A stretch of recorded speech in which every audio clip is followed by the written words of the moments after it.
അസ്സലാമു അലൈക്കും വറഹ്മത്തുള്ളാഹി വബറകാതുഹു. കരുത്തേകുന്ന മക്കൾ, കാവലാളാകുന്ന മാതാപിതാക്കൾ എന്ന ഒരു വലിയ വിഷയത്തെക്കുറിച്ചാണ് പരിമിതമായ സമയത്തിനുള്ളിൽ ചില കാര്യങ്ങൾ പഠിക്കാനും പരിചയപ്പെടാനും ഈ സമയവും സന്ദർഭവും നമ്മൾ ഉപയോഗപ്പെടുത്തുന്നത്. ഒരു കാലത്ത് സംഭവിക്കുകയില്ല, അതൊന്നും നമ്മളെ നാട്ടിലേക്ക് വരില്ല എന്ന് നമ്മൾ ചിന്തിച്ചിരുന്ന പല മാറ്റങ്ങളും മനുഷ്യന്റെ സ്വഭാവരംഗത്തും ജീവിത രീതികളിലും അത്ഭുതപ്പെടുത്തുന്ന മാറ്റങ്ങളായി പലതും ഇന്ന് മാറിക്കൊണ്ടിരിക്കുകയാണ്. ഒരു കാലത്ത് യൂറോപ്യൻ രാജ്യങ്ങളിലേക്ക് നോക്കി, അവിടെയൊക്കെ ആണിനും കല്യാണം കഴിക്കാനും പെണ്ണിനും കല്യാണം കഴിക്കാനും അവസരമുണ്ട്, അവകാശമുണ്ട് എന്നൊക്കെ അത്ഭുതത്തോടെ വായിച്ചിരുന്ന നമ്മളെ നാട്ടിൽ ഇന്ന് പെണ്ണും ആണും ഇനി അതല്ലെങ്കിൽ മൃഗങ്ങളാണെങ്കിൽ പോലും വിവാഹം കഴിക്കാം എന്ന ഒരു അവസ്ഥയിലേക്ക് മാറിക്കൊണ്ടിരിക്കുകയാണ്.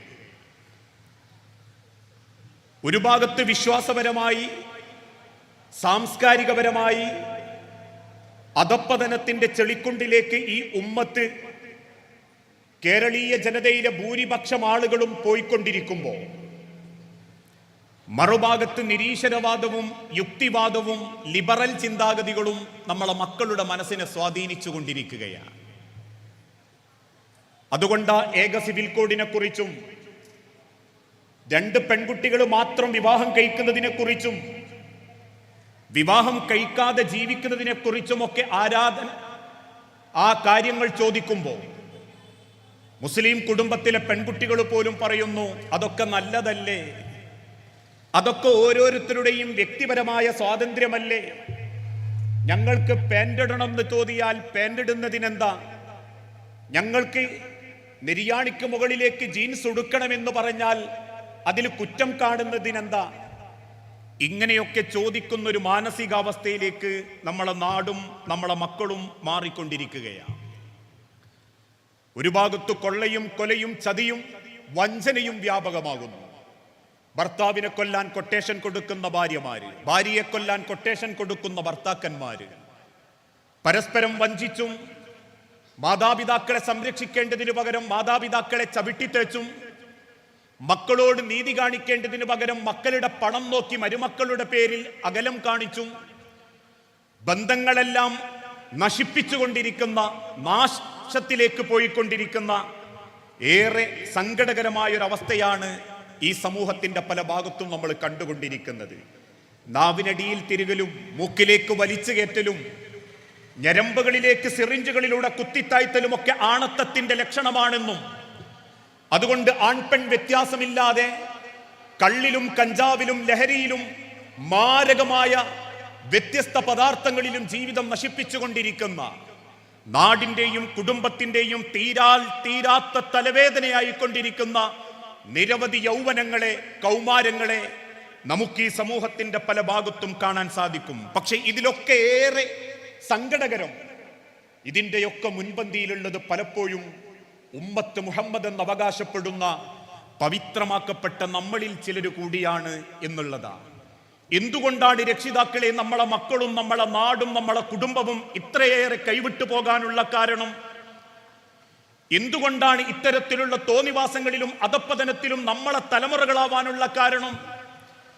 ആ ചോദ്യത്തിന് വിശുദ്ധ ഖുർആൻ കൊടുക്കുന്ന മറുപടി, ഇന്ന് ലോകത്തിന്റെ നാനാഭാഗങ്ങളിൽ ഇസ്ലാം 2 കൈയും നീട്ടി ലോകം സ്വീകരിക്കുന്നുണ്ടെങ്കിലും ആ ഇസ്ലാം ജനിച്ച അന്ന് മുതൽ കിട്ടിയ നമ്മളിൽ പലർക്കും ആ മതത്തിന്റെ ഗൗരവത്തെ പറ്റിയോ, ആ മതം ലോകത്തിന് കൊടുക്കുന്ന സമാധാനത്തെ പറ്റിയോ, ആ മതം സ്വീകരിക്കുന്നവരുടെ ജീവിതത്തിൽ ഉണ്ടാകേണ്ട മാറ്റങ്ങളെ പറ്റിയോ, ആ മതത്തോടുകൂടി സമാധാനത്തോടെ ജീവിക്കേണ്ട ജീവിത സംസ്കാരത്തെ പറ്റിയോ നമ്മളിൽ പലരും കൃത്യമായി മനസ്സിലാക്കാതിരിക്കുകയും കേവലം പേരിന് മാത്രം മുസൽമാനായി ചടയുകയും വസ്ത്രങ്ങളിലും ഇബാദത്തുകളിലും മാത്രം മുസ്ലിമിന്റെ ചിഹ്നങ്ങൾ കാണിക്കുകയും ചെയ്തു എന്നൊരൊറ്റ കാരണത്തിന്റെ പേരില നമസ്കാരം നന്നായ വാപ്പാന്റെ മക്കൾ ഇന്ന് കഞ്ചാവിന്റെ അടിമയിലേക്ക് പോകാനുള്ള കാരണം സലഫി പർദ്ദയും മഫ്തയും ധരിച്ചിട്ടും ഇന്നും ഭർത്താവിനെ വഞ്ചിക്കുകയും വൃത്തികെട്ട ജീവിത സംസ്കാരത്തിലൂടെ സ്വന്തം നാവ് പോലും നിയന്ത്രിക്കാൻ ഒരു പെണ്ണിനും ഉമ്മാക്കും മക്കൾക്കും പറ്റാതാവാനുള്ള കാരണം പലർക്കും മതം അവരുടെ ജീവിതത്തിന്റെ ഇബാദത്തുകളിലേയുള്ളൂ, നമസ്കാരത്തിലും നോമ്പിലും മറ്റുള്ള കർമ്മങ്ങളിലും മാത്രം. പക്ഷേ ആ മതം ഒരാളുടെ സ്വഭാവത്തോട് ചേർത്ത് നിർത്തുമ്പോൾ, നമ്മുടെ ജീവിതത്തിലേക്ക് ആ മതത്തിന്റെ കൃത്യമായ ഭാഗങ്ങൾ ചേർന്ന് നിൽക്കുമ്പോൾ ഏതു മനുഷ്യനും മാറ്റങ്ങൾ ഉൾക്കൊള്ളാൻ സാധിക്കും. അതിനാ അല്ലാഹു തആല നമ്മളെ ഓർമ്മപ്പെടുത്തിയതും നിങ്ങൾ റബ്ബിന്റെ ദീനിനെ സ്വീകരിക്കേണ്ടത് ദുനിയാവിലെ കുറച്ച് പേരുടെ സർട്ടിഫിക്കറ്റ് കിട്ടാൻ വേണ്ടിയിട്ടാവരുത്. ഞാനൊരു നല്ല മുത്തഖിയാണെന്ന് പുളിക്കലങ്ങാടിയിലെ 10,000 പേര് സാക്ഷ്യപ്പെടുത്തിയാൽ എന്റെ കബറിലേക്ക് എനിക്ക് പുണ്യത്തിന്റെ കുത്തൊഴുക്കുണ്ടാകും എന്ന് ലോകത്തിന്റെ റബ്ബ് പഠിപ്പിച്ചിട്ടില്ല.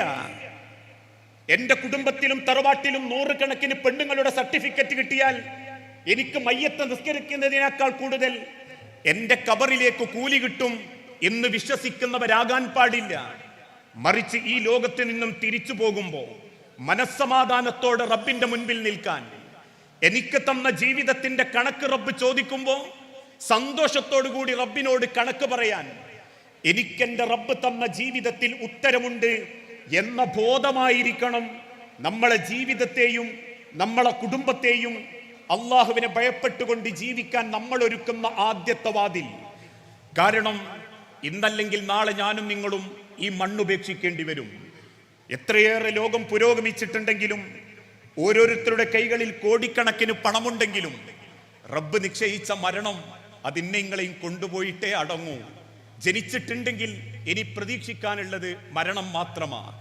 അതിൻ്റെ ഇടക്ക് പ്രതീക്ഷിക്കുന്നതൊന്നും ചിലപ്പോൾ സംഭവിച്ചോളണമെന്നില്ല. എനിക്ക് പ്രതീക്ഷകളുണ്ട്. എൻ്റെ മൂത്ത മകളെ കല്യാണം കഴിപ്പിക്കുമ്പോൾ കൈപിടിച്ചെടുക്കാൻ എനിക്ക് പ്രതീക്ഷ ഉണ്ട്. എൻ്റെ 2ാമത്തെ മക്കളെ പഠിപ്പിച്ച് ഡിഗ്രി വാങ്ങിക്കൊടുക്കാൻ എനിക്ക് പ്രതീക്ഷ ഉണ്ട്. എൻ്റെ ഭാര്യ മരിക്കുന്നതിൻ്റെ മുൻപ് ഞാൻ മരിക്കണം എന്ന് എനിക്ക് പ്രതീക്ഷ ഉണ്ട്. എനിക്ക് എൻ്റെ ഉമ്മാക്കും വാപ്പാക്കും നല്ല യാത്രയപ്പ് കൊടുക്കണമെന്ന് പ്രതീക്ഷ ഉണ്ട്. പക്ഷെ ഇതൊക്കെ എനിക്ക് സ്വപ്നം കാണാനേ പറ്റൂ. എനിക്ക് കിട്ടും ഉറപ്പുള്ളതിന് എന്തുമാത്ര എൻ്റെ മരണം. അത് ഞാൻ എത്ര വേണ്ടാന്ന് വെച്ചാലും ആ മരണം എന്നെ കൊണ്ടുപോകുന്ന ഒരു ദിവസം അള്ളാഹ് നിശ്ചയിച്ചിട്ടുണ്ട്. അതാണ് അല്ലാഹു തആല വിശുദ്ധ ഖുർആനിലൂടെ പഠിപ്പിച്ചതും മിൻഹാ ഖലഖനാകും വഫീഹാ നുഈദുകും വമിൻഹാ നുഖ്രിജുകും താറത്തൻ നുഖ്റാ. മിൻഹാ ഖലഖനാകും, നിങ്ങൾ ആ മണ്ണിൽ നിന്നാണ് വന്നതെങ്കിൽ, വഫീഹാ നുഈദുകും, അതേ മണ്ണിലേക്ക് തന്നെ നിങ്ങളെ ഞാൻ തിരിച്ചു കൊണ്ടുപോകും. അത് റബ്ബിന്റെ കൽപ്പനയാണ്. പലപ്പോഴും നമ്മളിലുള്ള ചില ആളുകളോട് ചോദിക്കാറില്ലേ മറ്റു ചിലര്, എന്തൊക്കെയാ വിശേഷം എന്ന് ചോദിക്കാറുണ്ട്. ആ സമയത്ത് ചില ഉമ്മാരൊക്കെ പറയും, 10-65 വയസ്സായി, ഇത്രയും കാലം ജീവിച്ചില്ലേ, ഇനി പടച്ചോൻ വിളിച്ചാൽ അങ്ങ് പോണം, മക്കളെയൊക്കെ കെട്ടിച്ചു, മക്കളെയൊക്കെ പഠിപ്പിച്ചു, എല്ലോ ഏകദേശമൊക്കെ കഴിഞ്ഞിട്ടുണ്ട്, ഇനിയിപ്പൊ പടച്ചോൻ വിളിച്ചാൽ അങ്ങ് പോണം എന്നൊരു മോഹമായിട്ടിരിക്കുക പലരും. 65 വയസ്സും 75 വയസ്സും ഇനി 50 വയസ്സാണെങ്കിൽ പോലും നമ്മൾക്കതാണ് മറുപടിയെങ്കിൽ നമ്മൾ 50 കൊല്ലം ജീവിച്ചതല്ല. നമ്മളെ ഖബറിലേക്കുള്ള യാത്ര 50 കൊല്ലം അവസാനിച്ചതാ. അതുകൊണ്ടാ റബ്ബ് പറഞ്ഞതും വഫീഹാ നുഈദുകും, നിങ്ങൾ മടങ്ങുന്നത് റബ്ബിന്റെ ഖബറിലേക്കാ. ഓരോ ദിവസം തീരുന്നതും നമ്മളെ ഖബറിലേക്കാ. ആ ഖബറിലേക്ക് ചെന്ന് കയറുന്നതോടുകൂടി എല്ലാം അവസാനിക്കുമായിരുന്നെങ്കിൽ മരണം വലിയൊരു സമാധാന. ദുരിതങ്ങളോ സങ്കടങ്ങളോ പരീക്ഷണങ്ങളോ ബുദ്ധിമുട്ടുകളോ ഇതൊന്നും ഇല്ലാത്തതാണ് മരണമെങ്കിൽ, മരണത്തോടുകൂടി ഇതൊക്കെ അങ്ങോട്ട് അവസാനിക്കുമെങ്കിൽ മരണം വലിയ സമാധാന. ഒരു ബാധ്യതകളില്ല, ഒരു വേദനയില്ല, ഒരു സങ്കടങ്ങളില്ല, ആരോടും കണക്ക് പറയേണ്ടതില്ല. ഇക്കാലം അത്രയും ചെയ്തു കൂട്ടിയതിനെ പറ്റി ആരും ഒന്നും ചോദിക്കാനില്ലെങ്കിൽ മരണത്തോടുകൂടി എല്ലാം അവസാനിക്കുമായിരുന്നെങ്കിൽ മരണം വലിയ സമാധാനമാ. പക്ഷെ തൊട്ടടുത്ത വചനത്തിലൂടെ അള്ളാഹു പറയുന്നു, വമിൻഹാ നുഖ്രിജുകും താറത്തൻ നുഖ്റാ. ഒരിക്കൽ കൂടി നിങ്ങൾ അള്ളാഹുവിന്റെ മുൻപിലേക്ക് ഇതേ രീതിയിൽ കടന്നു വരേണ്ടി വരും. ഒരിക്കൽ കൂടി നിങ്ങൾ അള്ളാഹുവിന്റെ മുൻപിൽ പുനർജീവിപ്പിക്കപ്പെടും. ആ പുനർജീവിപ്പിക്കപ്പെടുന്ന സമയത്ത് അള്ളാഹുവിന്റെ ചോദ്യങ്ങൾക്ക് നിങ്ങളുടെ കയ്യിൽ ഉത്തരമുണ്ടാകണം. ആ ചോദ്യങ്ങളിൽ ഉത്തരം പരാജയപ്പെട്ടു പോയാൽ നിങ്ങളെ ആരൊക്കെ യാത്രയാക്കിയാലും എത്രയേറെ നിങ്ങൾക്ക് വേണ്ടി പ്രാർത്ഥിച്ചാലും നിങ്ങളുടെ പിന്നീടുള്ള ജീവിതം ഏറെ ദുസ്സഹമായിരിക്കും. സഹോദരങ്ങളെ, നമ്മളൊന്ന് ചിന്തിച്ചു നോക്കിയിട്ടുണ്ടോ നമ്മളുടെ ആ യാത്രയെ പറ്റി? പലപ്പോഴും നമ്മൾ ഈ തിരക്ക് പിടിച്ച ജീവിതത്തിൻ്റെയും സ്വപ്നത്തിൻ്റെയും ഇടയിലൊക്കെ ഇടക്ക് നമ്മളുടെ മരണത്തെ പറ്റിയൊക്കെ ഒന്ന് ഇടക്കിടക്കൊന്ന് ആലോചിച്ച് നോക്കണം. മരിക്കുന്ന നിങ്ങളാണെന്ന് വിചാരിക്കുക. ഈ കാണുന്ന സന്തോഷത്തോടുകൂടി ഈ ദുനിയാവിൽ ജീവിച്ച് അവസാനം എല്ലാ ബാധ്യതയും ഒരവകാശവും ഇല്ലാതെ പടച്ചോന്റെ മണ്ണിലേക്ക് പോകുന്നതിൻ്റെ തൊട്ടു മുൻപുള്ള കുറച്ച് നിമിഷങ്ങളുണ്ട്. മരിച്ച നമ്മളുടെ മയ്യത്ത് വീട്ടിന്റെ ഡൈനിങ് ഹാളിൽ ഒരു കട്ടിലുമിൽ ഇങ്ങനെ നീണ്ടു നവർന്ന് കിടക്കും. സങ്കടപ്പെട്ട് വിതുമ്പുന്ന പെൺകുട്ടികൾ അകത്തേതോ കട്ടിലിൽ കിടന്ന് കരയും. നമ്മളെ ഭർത്താക്കന്മാരൊരു കയ്യിലെ തോർത്തുമുണ്ടോ ഒരു ടവലോ പിടിച്ച് വീട്ടിന്റെ കൊലായില് സിറ്റ് ഔട്ടിൽ ഒരു കസേരയിൽ ഇരിക്കും. ഉമ്മാനെ പറ്റിയുള്ള വെപ്രാളത്തിൽ ആൺകുട്ടികൾ എവിടെയോ ഇരുന്ന് കരയും. വാർത്ത നാട്ടിലൊക്കെ പടരുമ്പം ഓരോരുത്തരും നമ്മളെ വീട്ടിന്റെ അകത്തേക്ക് വരും. നമ്മളെ മയ്യത്തിന്റെ മുഖം കണ്ട് മാറി നിൽക്കുമ്പോ ആ മനുഷ്യന് കൊടുക്കുന്ന ഈ ദുനിയാവിലെ അവസാനത്തെ കുളിപ്പിക്കലിനും അവസാനത്തെ യാത്രയപ്പിനും എല്ലാവരും ജാഗ്രതയോടെ കാത്തിരിക്കും. മറക്കുള്ളിലേക്ക് കൊണ്ടുപോയി നമ്മൾ ഒറ്റക്ക് കുളിച്ചിരുന്ന കാലം വരെ മറ്റുള്ളവർ നമ്മളെ കുളിപ്പിച്ച് അന്ന് വരെ ഒറ്റക്ക് വിസർജിച്ചിരുന്ന നമ്മളെ മറ്റുള്ളവർ ഇടത് കൈയിൽ ശീല ചുറ്റി വയറമർത്തി വിസർജിപ്പിച്ച് ഒരു പുതുമണവാട്ടിയെപ്പോലെ വീട്ടിന്റെ ഡൈനിങ് ഹാളിലേക്ക് തിരിച്ചു കൊണ്ടുവെക്കുമ്പോൾ അന്ന് നമ്മളോട് സംസാരിക്കാത്തവരും പകയുള്ളവരും വെറുപ്പുള്ളവരുമായ സർവ്വ മനുഷ്യരും നമ്മളെ മയ്യത്തിന്റെ അരികിൽ വന്ന് നമുക്ക് വേണ്ടി യാത്രയപ്പ് തരും, മയ്യത്തിസ്കരിക്കും. ഒരുപക്ഷെ നിങ്ങൾ കണ്ടിട്ടുണ്ടാവൂല ഒരു മയ്യത്ത് കബറിലേക്ക് ഇറക്കി വെക്കണ സമയത്ത് എന്താ ചെയ്യുന്നത് എന്ന്. 6 അടി മണ്ണിലേക്ക് ആ മയ്യത്ത് ഇറക്കി വെച്ചതിന് ശേഷം ആ മയ്യത്തിന്റെ മേലെ കുറച്ച് മേലെ ഒരു സ്ലേവ് ഇട്ട് മൂടും. ആ സ്ലേവുമ്മലേക്കാ പിന്നെ ഓരോരുത്തരും മണ്ണ് വാരിയിടുക. 3ാമത്തെ പിടി മണ്ണും ആ ഒരു കബറും പുറത്തേക്ക് വീഴുമ്പോൾ ഒരു ഭാഗത്ത് നിന്നൊരാൾ ചൊല്ലിത്തുടങ്ങുന്നുണ്ടാകും നമുക്കുള്ള യാത്രയപ്പ്. അല്ലാഹുമ്മ സബ്ബിതുഹു ഇൻദ സുആൽ, അല്ലാഹുമ്മ അൽഹിംഹുൽ ജവാബ്, അല്ലാഹുമ്മ ജാഫിൽ ഖബ്റ അൻ ജംബി, അല്ലാഹുമ്മ ഇഗ്ഫിർ ലഹു വർഹംഹു, അല്ലാഹുമ്മ ആമിൻഹു മിൻ കുല്ലിൽ ഫസ, അല്ലാഹുമ്മ അല്ലാഹുവേ സബ്ബിതുഹു ഇൻദ സുആൽ, ഈ ഖബർ കിടക്കുന്നതിന്റെ ഭാര്യയാ റബ്ബേ, ഇന്നലെ വരെ തോളപ്പിച്ച് മടമ്പൊപ്പിച്ച് എന്നോട് ചേർന്ന് നിന്നവളാ റബ്ബേ, എന്റെ ചാരത്ത് ഉറങ്ങിയവളാ റബ്ബേ, ഇതെന്റെ ഉമ്മയാ റബ്ബേ, ഇതെന്റെ മാതാവാണ് റബ്ബേ, ഇതെന്റെ പെങ്ങളാണ് റബ്ബേ, സബ്ബിതുഹു ഇൻദ സുആൽ. റബ്ബേ, ആ ഉമ്മാക്ക് ഇനി ഒരു ധൈര്യം കൊടുക്കണം. എന്റെ ഖബറിൽ എഴുന്നേറ്റ് നിൽക്കാനുള്ള ഒരു ധൈര്യം പടച്ചോൻ ഇങ്ങി കൊടുക്കണം. അല്ലാഹുമ്മ അൽഹിംഹുൽ ജവാബ്. റബ്ബേ, നീ ചോദിക്കുന്ന ചോദ്യത്തിന് അള്ളാഹുവിനോട് കൃത്യമായി മറുപടി പറയാനുള്ള കഴിവ് കൊടുക്കണേ നാഥാ. അല്ലാഹുമ്മ ജാഫിൽ ഖബ്റ അൻ ജംബി, അല്ലാഹുമ്മ ഇഗ്ഫിർ ലഹു വർഹംഹു, അല്ലാഹുമ്മ ആമിൻഹു മിൻ കുല്ലിൽ ഫസ. അല്ലാഹുവേ, ഏതൊരു മയ്യത്തിനെ ഖബറിലേക്ക് വെക്കുന്ന സമയത്തും ആ ഖബറിന്റെ ഭയാനകത ആ ഖബറാളിയെ ബോധ്യപ്പെടുത്താൻ ഖബറിന്റെ 2 ഭാഗങ്ങളും പടച്ചോൻ ഇടുക്കിക്കളയും. ആ ഇടുക്കിക്കളയുന്ന സമയത്ത് ഖബറിന്റെ വേദനയോടെ 2 വാരിയെല്ലുകൾ കോർത്തു പോകുമാറ് ഖബറാളി ഖബർ കിടന്ന് കരയും. അല്ലാഹുമ്മ ജാഫിൽ ഖബ്റ അൻ ജംബി. പടച്ചോനെ, ആ ഖബറിന്റെ ഭയാനകതയിൽ നിന്ന് ഈ ഖബറാളിനെ ഇങ്ങി കാക്കണേ റബ്ബേ. ഇതൊക്കെ എനിക്കിങ്ങൾക്കും അനുഭവിക്കാനുള്ളതാ. ഈ ഖബറിന്റെ വേദനയിൽ നിന്നൊന്നും നമ്മൾ ആരും രക്ഷപ്പെടൂല.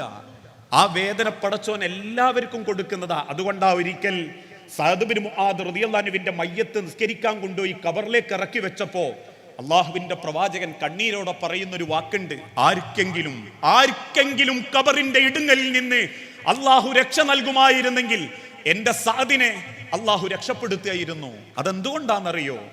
സഅദ് ബിൻ മുആദ് റളിയല്ലാഹു അൻഹു മദീനയിലെ പേര് കേട്ടൊരു ഗുണ്ടയായിരുന്നു.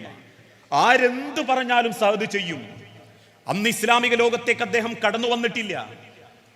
ആ കാലഘട്ടത്തിലാണ് അള്ളാഹുവിന്റെ പ്രവാചകൻ സല്ലല്ലാഹു അലൈഹി വസല്ലമ മക്കയിൽ നിന്നും ദഅവത്തിന് വേണ്ടിയിട്ട് മദീനയിലേക്ക് മിസ്അബ് റളിയല്ലാഹു അൻഹുവിനെ പറഞ്ഞയക്കുന്നത്.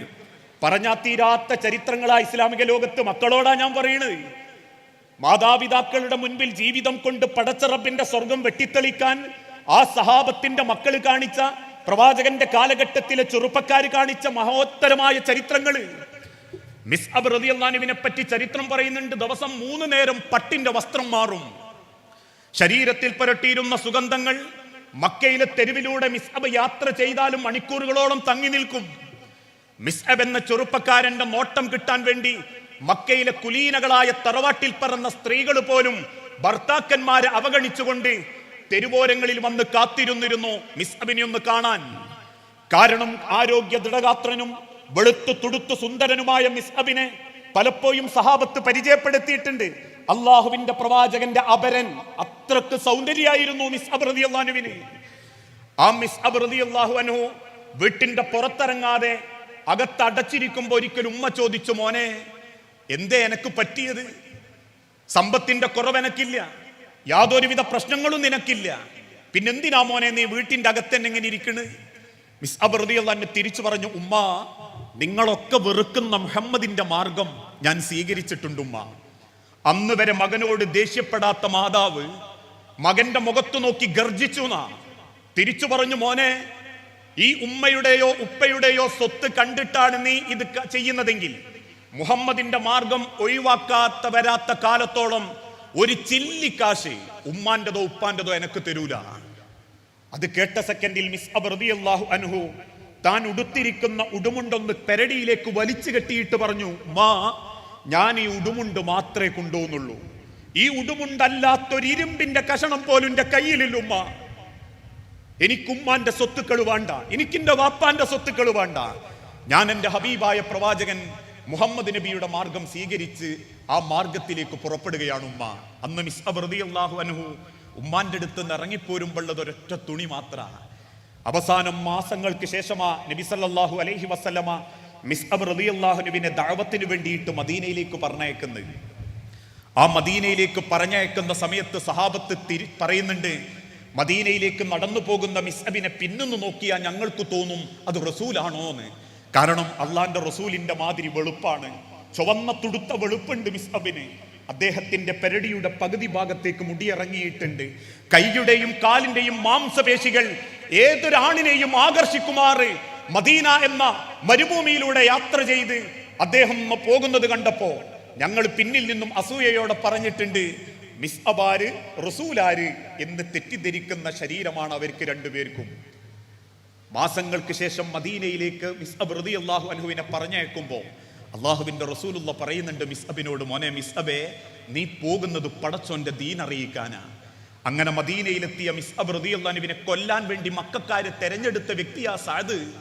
സഅദിനെ ചെന്ന് കണ്ടിട്ട് ആളുകൾ പറഞ്ഞു, സഅദേ ഒരു പ്രവാചകന്റെ അനുയായി വന്നിട്ടുണ്ട് മക്കയിൽ നിന്ന്, അവനെ നിങ്ങൾ മദീനയിൽ വെച്ച് കൊന്നുകളയണം. ഒരൊറ്റ അടിക്ക് താങ്കൾ കൊന്നാൽ താങ്കൾ ചോദിക്കുന്നത് ഞങ്ങൾ തരും. മിസ്അബ് റളിയല്ലാഹു അൻഹുവിനെ കൊല്ലാൻ വേണ്ടി സഅദ് ബിൻ മുആദ് എന്ന ചെറുപ്പക്കാരൻ ഒരു കടാര എടുക്കുകയും ഒറ്റയടിക്ക് കൊല്ലാൻ വേണ്ടി ആ കടാരയുടെ മൂർച്ചയേറിയ ഭാഗത്ത് വിഷം പുരട്ടുകയും ചെയ്തു. വിഷം പുരട്ടിയ കടാരയുമായി മക്കയിൽ നിന്നും വന്ന മിസ്അബ് റളിയല്ലാഹു അൻഹു ഖുർആൻ പഠിപ്പിച്ചു കൊടുക്കുന്ന ഒരു ഈത്തപ്പനയുടെ മറവിൽ ചെന്ന് കാത്തിരുന്നു. പക്ഷേ തന്റെ കയ്യിലുള്ള കടാര പോലും ശ്രദ്ധിക്കാൻ പറ്റാത്ത രൂപത്തിൽ മിസ്അബ് റളിയല്ലാഹു അൻഹുവിന്റെ വായിൽ നിന്നും വിശുദ്ധ ഖുർആനിന്റെ ആയത്തുകൾ വരുമ്പോ ആ വിശുദ്ധ ഖുർആനിന്റെ ആയത്തുകളുടെ മനോഹരമായ ചിന്തകളിൽ പലപ്പോഴും സഅദ് ബിൻ മുആദിന്റെ കൈ പോലും മറന്നുപോയി എന്നാണ്. അന്ന് വൈകുന്നേരം സഅദ് ബിൻ മുആദ് ശത്രുക്കളോട് ചെന്നു പറഞ്ഞു, എനിക്ക് അബേഹക്ക് കൊല്ലാൻ പറ്റിയിട്ടില്ല, എനിക്ക് മിസ്അബിനെ കൊല്ലാൻ പറ്റിയിട്ടില്ല, ഞാൻ നാളെ കൊല്ലും. പിറ്റേ ദിവസവും വിഷം പുരട്ടിയ കടാരയുമായി വന്നു. അന്നും വൈകുന്നേരം വരെ ഇരുന്നു. മിസ്അബിന്റെ ഖുർആനിക വചനം കേട്ട് അദ്ദേഹത്തിന്റെ മനസ്സ് വല്ലാണ്ട് ബേജാറാവാൻ തുടങ്ങി. മൂന്നാമത്തെ ദിവസം തന്റെ കയ്യിലുള്ള കടാര മദീനയിലെ മണലിലേക്ക് വലിച്ചെറിഞ്ഞ് ഓടി വന്ന് മിസ്അബിനെ കെട്ടിപ്പിടിച്ചിട്ട് അദ്ദേഹം പറഞ്ഞു, മിസ്അബേ ഇത്ര മനോഹരമാണ് അള്ളാഹുവിന്റെ ഖുർആനെങ്കിൽ, ഇത്ര സമാധാനമാണ് റബ്ബിന്റെ മതമെങ്കിൽ എനിക്ക് ആ മതം വേണം, എനിക്ക് നിങ്ങളുടെ പ്രവാചകനെ ഒന്ന് കാണണം. അങ്ങനെ ഇസ്ലാമിലേക്ക് കടന്നു വരുന്ന സഅദ് ബിൻ മുആദിന്റെ അന്നത്തെ പ്രായം 30 വയസ്സാ. 30ാമത്തെ വയസ്സിൽ അദ്ദേഹം ഇസ്ലാം മതം സ്വീകരിക്കുന്നത്. ഇസ്ലാം മതം സ്വീകരിച്ചതിന് ശേഷം ആ 34ാമത്തെ വയസ്സിൽ ബദർ യുദ്ധം ആരംഭിക്കുന്നത്. അന്ന് ബദർ യുദ്ധത്തിന് അള്ളാഹുവിന്റെ ഹബീബ് പുറപ്പെടുമ്പോ മദീനക്കാരുടെ നേതാവായി രണ്ടാമതൊന്നും ആലോചിക്കാതെ റസൂലുള്ള തെരഞ്ഞെടുത്തത് ഇതേ മിസ്അബ് റളിയല്ലാഹു അൻഹുവിനെ, ഇതേ സഅദ് ബിൻ മുആദ് റളിയല്ലാഹു അൻഹുവിനെ. സഅദ് ബിൻ മുആദ് റളിയല്ലാഹു അൻഹുവിന്റെ മുൻപിൽ പിന്നിൽ ഭാഗത്ത് അൻസാരികളെ നിർത്തി ഇസ്ലാമിന്റെ പതാക സഅദിന്റെ കയ്യിലേക്ക് കൊടുത്ത് അള്ളാന്റെ ഹബീബ് പറഞ്ഞൊരു വാക്കുണ്ട്, സഅദേ ഇത് പ്രവാചകന്റെ പതാകയല്ല, ഇത് അല്ലാഹുവിന്റെ ദീനിന്റെ പതാകയാ. അതുകൊണ്ട് സഅദേ ഈ പതാകയും പിടിച്ച് താങ്കൾ എന്നോടൊപ്പം ബദറിലേക്ക് പുറപ്പെടണം. തന്റെ സഹാബത്തിനെയും കുട്ടി ബദറിലേക്ക് പുറപ്പെട്ട റസൂലുള്ള കാണുന്നത് 900-ൽ പരം വരുന്ന ശത്രു സൈന്യത്തെ മറുഭാഗത്ത്. എതിർഭാഗത്തുള്ള 314 പട്ടിണി സഹാബത്തിനെയും കൂട്ടി ശത്രുഭാഗത്തെ കണ്ട റസൂലുള്ള കണ്ണു നിറഞ്ഞ് റബ്ബിനോട് പ്രാർത്ഥിക്കുമ്പോൾ ഇതേ സഅദ് ബിൻ മുആദ് റളിയല്ലാഹു അൻഹു അള്ളാന്റെ റസൂലിന്റെ അരികിൽ വന്ന് ചോദിച്ചു, എന്തിനാ നബിയെ നിങ്ങൾക്കൊരു ബേജാറ്? റസൂലുള്ള തിരിച്ചു ചോദിച്ചു, സഅദേ, മദീനക്കാരെ കൂട്ടിക്കൊണ്ടുവന്ന് മുഹമ്മദ് കൊലക്ക് കൊടുത്തു, കൊല്ലാൻ കൊണ്ടുവന്നതാ മുഹമ്മദ് മദീനക്കാരെ എന്ന് ഒരിക്കലും പറയരുതേ സഅദേ. യുദ്ധം വേണമെങ്കിൽ യുദ്ധം ചെയ്യാം, ജീവിക്കാൻ ഭയമുണ്ടെങ്കിൽ അതല്ലെങ്കിൽ മരണത്തെ പേടിയുണ്ടെങ്കിൽ നമുക്ക് തിരിച്ചു മദീനയിലേക്ക് തന്നെ പോകാം. അന്ന് ആളുകളും റസൂലുള്ളാന്റെയും സഅദിന്റെയും മുഖത്തേക്ക് നോക്കുമ്പം അൻസാരികളുടെ മുകുട്ടത്തിൽ നിന്ന് റസൂലുള്ളാന്റെ മുൻപിലേക്ക് വന്ന് അള്ളാന്റെ പ്രവാചകന്റെ കൈകൾ കൂട്ടിപ്പിടിച്ച് സഅദ് ബിൻ മുആദ് റളിയല്ലാഹു അൻഹു പറഞ്ഞൊരു വാക്കുണ്ട്, അള്ളാഹുവിന്റെ നബിയെ, ലോകത്തിന്റെ പ്രവാചക, സഅദിന്റെ ശരീരത്തിന്റെ കഴുത്തിന്റെ മുകളിൽ നിന്ന് ഈ തല അവിടെ കാണാതിരിക്കുകയും സഅദിന്റെ മയ്യത്തിൽ നിന്ന്, ബദറിന്റെ രണാങ്കണത്തിൽ കിടക്കുന്ന മയ്യത്തിൽ നിന്ന് കഴുകന്മാര് മാംസം കൊത്തിവലിക്കുന്നത് കണ്ടാൽ ആ കാഴ്ച കാണുന്ന നിമിഷം വരെ നിങ്ങളെ ബദറിൽ ഞാൻ സംരക്ഷിക്കും പ്രവാചക. എന്റെ നെഞ്ച് നിങ്ങൾക്ക് നെഞ്ചായി നിൽക്കും, എന്റെ കണ്ണുകൾ താങ്കൾക്ക് കണ്ണായി നിൽക്കും, എന്റെ മാറിടങ്ങൾ താങ്കൾക്ക് രക്ഷയായിട്ട് നിൽക്കും. എന്റെ അവസാനത്തെ പ്രാണന്റെ ജീവന്റെ തുടിപ്പം നശിച്ചാലല്ലാതെ നിങ്ങളെ ഞാൻ അവർക്ക് കൊടുക്കില്ല റസൂലേ എന്ന് അള്ളാഹുവിന്റെ പ്രവാചകനെ ബദറിൽ വെച്ച് സന്തോഷിപ്പിച്ചപ്പോ ആ സഅദ് ബിൻ മുആദ് റളിയല്ലാഹു അൻഹുവിനെ ചുണ്ടി റസൂലുള്ളാഹി തിരിച്ചു പറഞ്ഞൊരു വാക്കുണ്ട്, അള്ളാഹുവിന്റെ സ്വർഗത്തിൽ റബ്ബിന്റെ പരിപാവനമായ ജന്നാത്തുൽ ഫിർദൗസിൽ എന്റെ അയൽക്കാരനാണ് എന്റെ സഅദ്. അത്രക്ക് സ്ഥാനം.